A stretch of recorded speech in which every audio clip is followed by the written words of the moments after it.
وقال صلى الله عليه وسلم na amesema mtume sallallahu alayhi wasallam akionyesha faida miongoni mwa faida za tauhid haqqul ibadi ala Allah haki ya Allah haki ya waja iliyopo juu ya Allah haqqul ibadi haki ya waja ala Allah iliyopo kwa Allah alla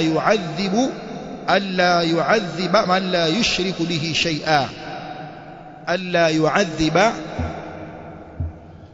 kwenye kitabu imeandikwa yu'adhibu alla yu'adhiba man la yushriku bihi shay'a ni kwamba hatomwadhibu yule ambaye hatomshirikisha na kitu chochote.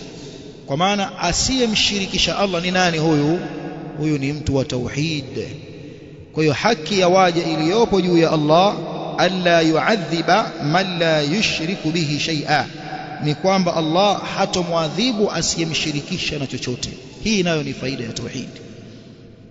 Baada ya maneno haya Mtume sallallahu alaihi wasallam kumuuliza Muadh ibn Jabal radhiyallahu anhu, ewe Muadhi, unaijua haki ya Allah iliyopo juu ya waja na ipi haki ya waja iliyopo kwa Allah?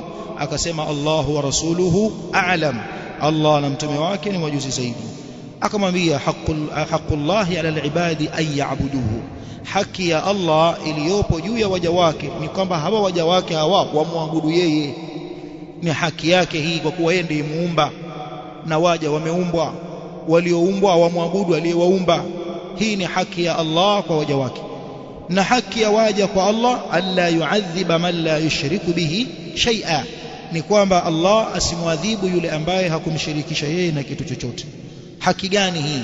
Je, kuna ambaye anamwajibishia Allah jambo mpaka tuseme kwamba haki ya waja iliyopo kwa Allah? Ahlul ilmi wanasema haki ya waja kwa Mola wao huwa ma wa'adahum bihi min athawabi wal jazaa. Haki ya Allah kwa Mola wao ni yale aliyowaahidi. Allah amewaahidi waja wake nini? Amewaahidi thawabu, amewaahidi malipo. Fahaqqa dhalika wa wajaba bihukmi wa'dihi, likawa hilo ni haki iliyowajibika kwa hukmu ya ahadi zake za kweli na kauli yake ya haki ambayo haiingiliwi na urongo. Hiyo ndiyo haki ya waja kwa Mola wao, ni haki ya yale aliyowaahidi katika thawabu na jazaa na malipo. Imekuwa ni haki iliyowajibika kwa hukumu ya ahadi yake yeye mwenyewe Allah, kwa kuwa ahadi zake Allah ni za kweli au anakhalifu? Allah hakhalifu ahadi. Imekuwa haki kwa mtindo huo, wa ila si haki ambayo kwamba imewajibika kwa hukumu ya amri iliyotoka kwa mwingine. Idh la amira fawqahu, kwani hakuna wa kumuamrisha Allah aliye juu yake subhanahu wa ta'ala. Nani wa kumwajibishia Allah jambo? Hakuna. Yeye anajiwajibishia mwenyewe subhanahu, yeye anajiharamishia mwenyewe subhanahu. Wa kumharamishia Allah jambo hayupo, wa kumhalalishia Allah jambo hayupo, wa kumuamrisha Allah jambo hayupo. La amira fawqa, yeye anajiwajibishia mambo mwenyewe subhanahu wa ta'ala, kama alivyosema kwenye Qur'an, wa kana haqqan alaina nasrul mu'minin. Imekuwa ni haki, wajibu kwetu sisi kuwanusuru waumini. Muumini tutamnusuru, haki kwetu sisi, yani ni wajibu tuliojiwekea sisi wenyewe. Allah anasema kwamba atawanusuru waumini, na anajiharamishia pia, ya ibadi inni haramtu dhulma ala nafsi waja'altuhu bainakum muharrama fala tadhalamu.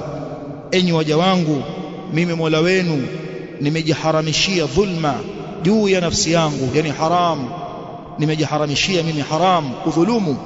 Waja'altuhu bainakum muharrama, na nimeijalia dhulma baina yenu haramu.